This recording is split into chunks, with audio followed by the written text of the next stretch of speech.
In today's video, we're going to explore the true story of Jens Soering and Elizabeth Haysom, two talented college students whose passionate relationship took a dark turn leading to a double murder. Their story is full of complicated emotions, including love, jealousy, and conflicting ideas, which we'll explore in detail. Elizabeth Roxanne Haysom was born on April 15, 1964, in Rhodesia, which is now known as Harare, Zimbabwe. Her father, Derek Haysom, had a background as a British military officer and later became a successful engineer. Her mother, Nancy, came from a well-respected family and was related to the famous Astor family. Her grandmother, Lady Astor, made history as the first woman to be a member of the British Parliament. Elizabeth grew up as the youngest in a blended family, meaning she had siblings from her parents' previous marriages, but she was the only child they had together. The age difference between her and her nearest sibling was over 10 years, which often meant that she received a lot of attention. This was not always easy for her parents to handle. Wanting to provide her with the best opportunities, they eventually sent her to Wycombe Abbey, a well-known boarding school located near London. At first, Elizabeth found it difficult to fit in at Wycombe Abbey, a strict school that felt foreign to her. Being sent away upset her, but gradually she adjusted and started to enjoy the traditions and lifestyle. She got involved in theatre and the arts, where her writing talent stood out. For a time she thrived, juggling her studies with her creative passions and feeling like she belonged. However, things took a turn for the worse.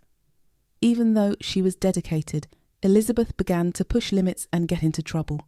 This rebellious behaviour marked the start of a much tougher time in her life. Feeling overwhelmed by the punishment and pressure from her family, Elizabeth made a drastic decision. She ran away from school. For 5 months she lived on her own, avoiding both the school authorities and her parents. This period of defiance widened the gap between her and her family, marking a significant turning point in their already strained relationship. Elizabeth eventually went back to Wycombe Abbey, but by that time most of her friends had moved on, leaving her feeling lonely and frustrated. She had to repeat the school year, which made her feel stuck, and with each setback her resentment grew. As her grades dropped and her social circle shrank, Elizabeth became consumed by her feelings of unfairness towards her parents, which only deepened her anger.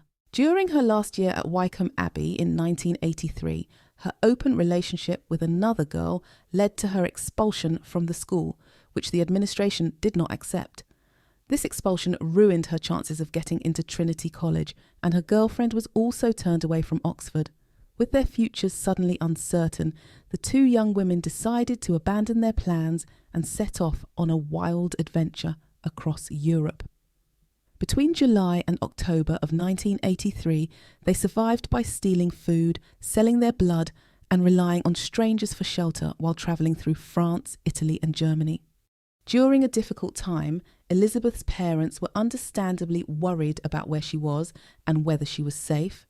They even reached out to Interpol for help in finding her and bringing her back to the US. The ordeal came to an end when Elizabeth and her girlfriend showed up at the British Embassy asking for tickets to return to Britain. When Elizabeth finally got home, she surprised everyone with a bold new mohawk hairstyle and a rebellious attitude. Her parents, Derek and Nancy, were worn out and frustrated by her behaviour and felt unsure about how to support her. When Derek got a job offer in Virginia, he saw it as a chance for the family to start over. He hoped that a new place, away from bad influences and past problems, could help Elizabeth find her way again. Derek even thought she might decide to go to the University of Virginia and pursue a steady career. However, Elizabeth viewed the move as yet another way for her parents to control her life and push their dreams onto her. While she agreed to move, her frustration and resentment only grew. In 1984, Elizabeth began her journey at the University of Virginia, a change her parents viewed as an exciting new chapter. However, similar to her time in London, she found it difficult to blend in with her classmates. Her unique background made her stand out, and she often seemed a bit different or unusual to those around her.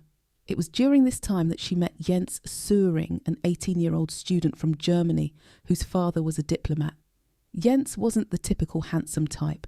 He was shorter, and had a youthful appearance, which some people found unappealing, especially given his somewhat arrogant attitude.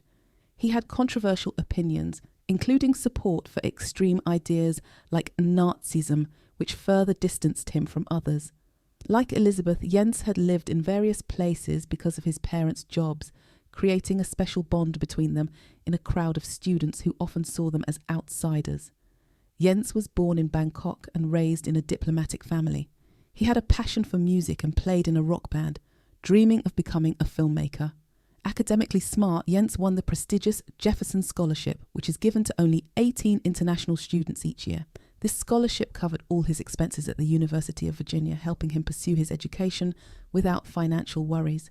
Elizabeth and Jens had quite a few things in common. They both grew up in different countries and were well known around their campus. Elizabeth had a charming British accent, beautiful blonde hair, and an air of mystery. She was often seen smoking in the courtyard, which piqued Jens's interest. Despite their differences, a strong bond began to develop between them. Jens, who appeared a bit serious and somewhat out of his element, found himself drawn to Elizabeth's intriguing personality. At first, Elizabeth thought Jens seemed a little weak and not very impressive. However, as they spent more time talking, they discovered they both enjoyed discussing life, philosophy, art, and writing. They also shared a dislike for certain aspects of American culture and had complicated feelings about their families. Elizabeth eventually opened up to Jens about her struggles with her parents, including how they sent her away to boarding school when she needed support. She shared stories about getting kicked out of her school and her adventurous travels across Europe with her girlfriend. Jens opened up about his personal struggles, sharing how his strict grandmother refused to help his mother get a divorce from his controlling father. He felt it was unfair that he wouldn't receive any inheritance from his grandmother. When Jens asked how she managed to deal with such painful experiences, Elizabeth honestly shared a dark thought. She wished her parents were no longer alive. Nancy and Derek did not like Jens. They thought he was arrogant and cynical, believing he only encouraged Elizabeth's ups and downs. They became more frustrated with her dramatic behaviour and openly told her to keep an open mind about dating other boys, insisting that there were plenty of other guys to choose from.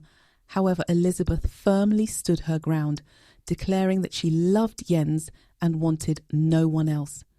Elizabeth felt increasingly distant from her parents, who disapproved of her relationship with Jens. Instead of distancing herself from him, she shared her parents' harsh words, which only intensified Jens's anger toward them. As their relationship grew closer, Elizabeth found herself more isolated from her family and more dependent on Jens. Things took a serious turn when Elizabeth's parents delivered a tough ultimatum. If she didn't break up with Jens, they would cut her off financially and leave her without any support.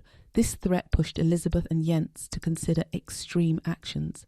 While at school, they started writing secret letters to each other, expressing their frustrations and discussing a shocking plan to get rid of her parents. They believed that if her parents were out of the way, they could be together freely and build a happy life.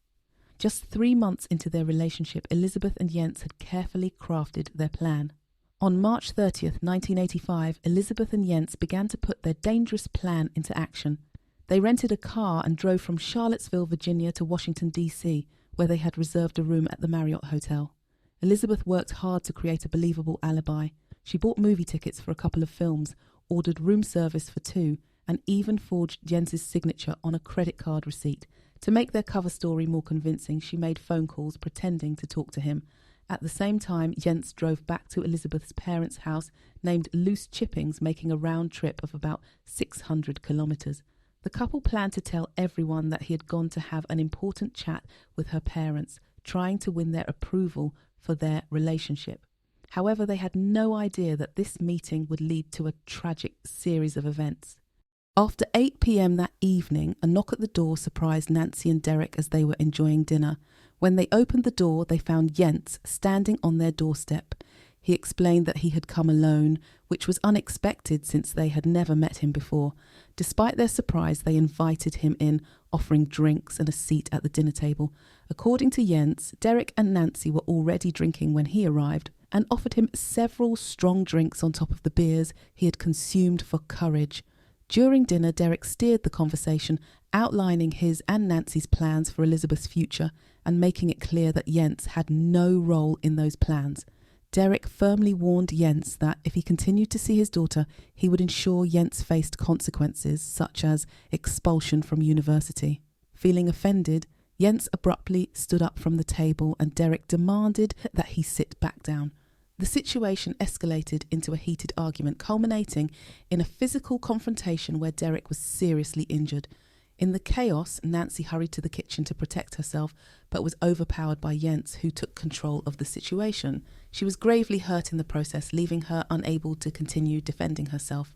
Jens then returned to Derek, who was struggling to recover and make his way to the door. Despite his efforts to resist, Derek was ultimately overpowered during the prolonged altercation. After the tragic events, Jens focused on cleaning up the scene to remove any evidence of his presence. He disposed of his stained clothes in a dumpster and attempted to cover any traces left behind. Noticing the front porch light was still on, he went back inside to turn it off, but couldn't locate the switch near the door. It was actually in the master bedroom.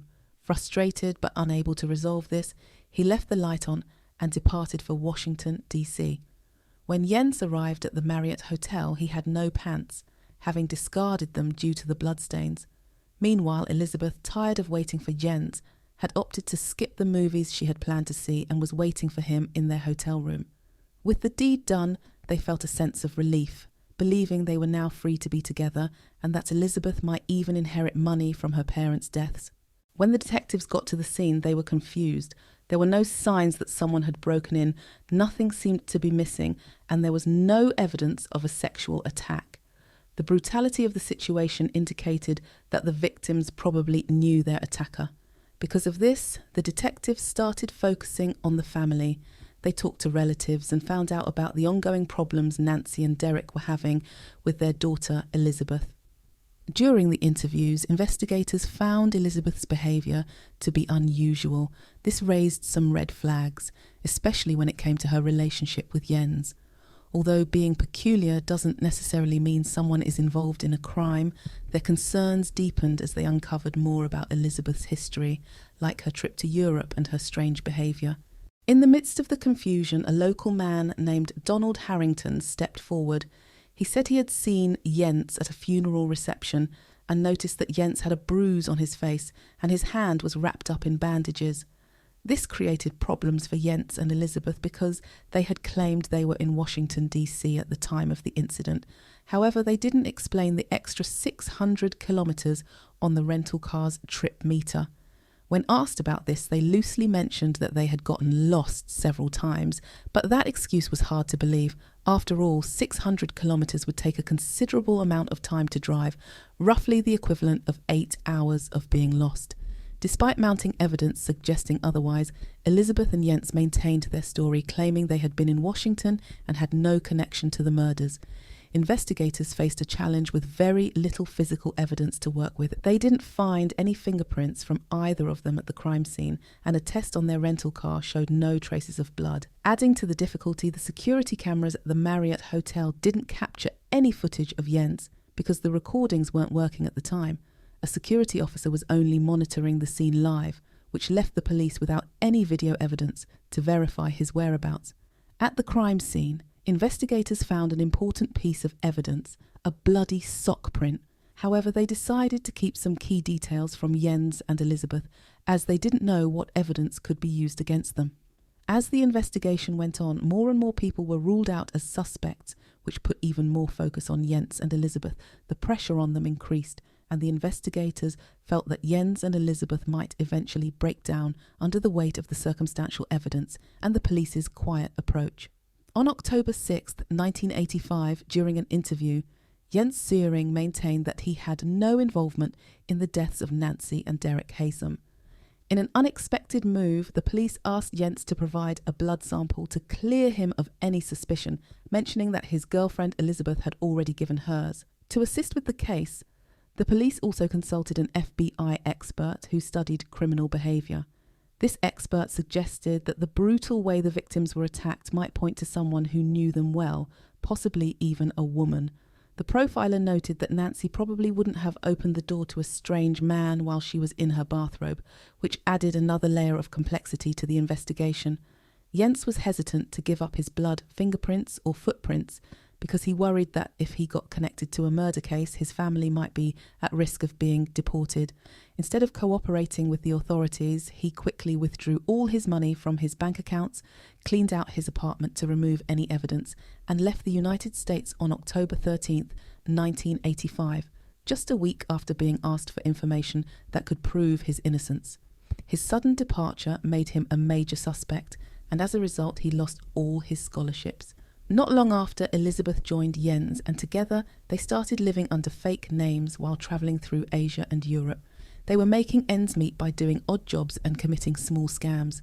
Their attempts to stay hidden ended when they were recognised in a Marks and Spencer store in Richmond, London. While they were trying to carry out their scams, like exchanging items for cash with fake checks, they drew the attention of a security guard. He noticed their suspicious behaviour and reported them to the police. During the police's inquiry, Jens and Elizabeth agreed to a search of their flat. The search yielded shocking results. Investigators found their genuine passports with their real identities, driver's licence and birth certificates.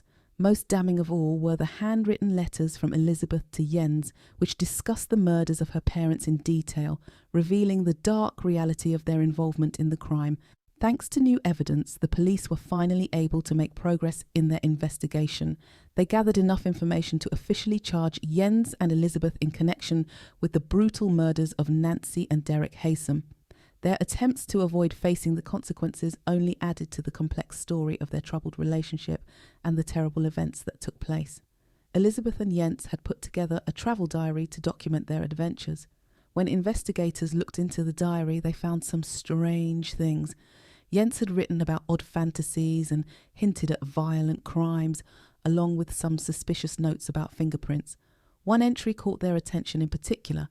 It was a note in Elizabeth's handwriting from October 12, 1985, just one day before Jens left the United States. This entry raised more questions about their potential connection to the Haysom murders. Realising they had a potential breakthrough, investigators contacted the authorities in Bedford, Virginia, the location of the Haysom murders. Faye Massey, a secretary at the Bedford County Sheriff's Office, received the call from British authorities in 1986, inquiring about unsolved murders.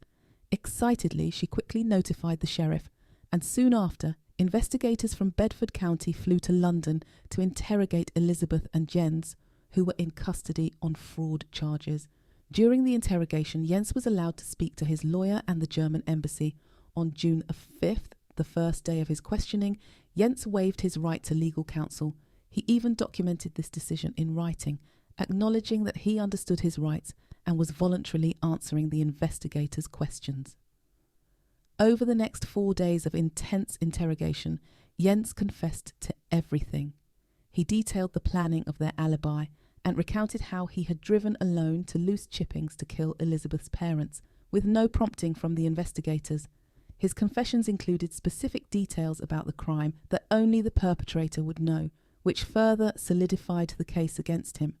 All of his confessions were recorded on audio tape, providing crucial evidence for the ongoing investigation into the brutal murders of Nancy and Derek Haysom. The revelations from Jens's confessions marked a significant turning point in the case, linking him directly to the violent acts that had shattered the Haysom family. In 1987, Elizabeth Haysom made the decision to go back to the United States to face charges for the murders of her parents. Before her trial started, she admitted to being involved before the fact, which meant she knew about the plan but didn't directly commit the murders. By doing this, Elizabeth avoided going through a full trial and was sentenced to 90 years in prison. During her sentencing, she mentioned that even though she knew her boyfriend, Jens, intended to harm her parents, she did not believe he would actually carry it out. At that time, Elizabeth was 23 years old and was sent to the Fluvanna Correctional Centre for Women in Virginia. Jens Soering's situation was much more complicated. He was originally charged with the murder of Elizabeth's parents and fought hard against being sent back to the US for 3 years. His legal battle drew attention, and even the European Court of Human Rights got involved to support him. The UK government, which had already done away with the death penalty, was concerned about sending Jens back, fearing he might face execution in the US. They believed that the death penalty was wrong and were worried about what might happen to him. However, after negotiations and assurances that Jens would not face the death penalty, the US and the UK reached an agreement. Jens was eventually extradited back to the United States to stand trial for the murders of Nancy and Derek Haysom. His extradition marked the next step in the long and complicated legal proceedings that would determine his fate for the brutal crime he committed alongside Elizabeth. By the time Jens Soering's trial began in 1990, he had drastically changed his story from his earlier confession. Jens claimed that he, not Elizabeth Haysom, had stayed at the hotel in Washington, D.C., while Elizabeth was the one who drove back to Virginia to murder her parents. Jens claimed that Elizabeth harboured intense resentment toward her parents and that his false confession in London was his attempt to shield her from facing the full extent of the law. He believed that by taking the blame he could save her from a possible death sentence. Jens also thought that if convicted, he might be extradited to Germany, where he could serve a shorter sentence in a lower security prison. Some people believe that Jens might have admitted to his involvement because he thought he was protected by diplomatic immunity as the son of a diplomat. However, he later discovered that this wasn't the case. His trial went on for 3 weeks and ultimately Jens was given 2 life sentences. Since then, he has been working hard to prove his innocence, claiming he believed he would only have to serve 10 years to keep Elizabeth safe. After they were arrested, Elizabeth began to distance herself from Jens and accused him of the murders. For the first 15 years of his time in a maximum security prison, Jens felt like he was suffering because of someone who was mentally unstable. During his time in prison, he has created a different version of the events that took place. Jens had a remarkable journey during his time in prison, staying in touch with influential people, including former German Chancellor Angela Merkel.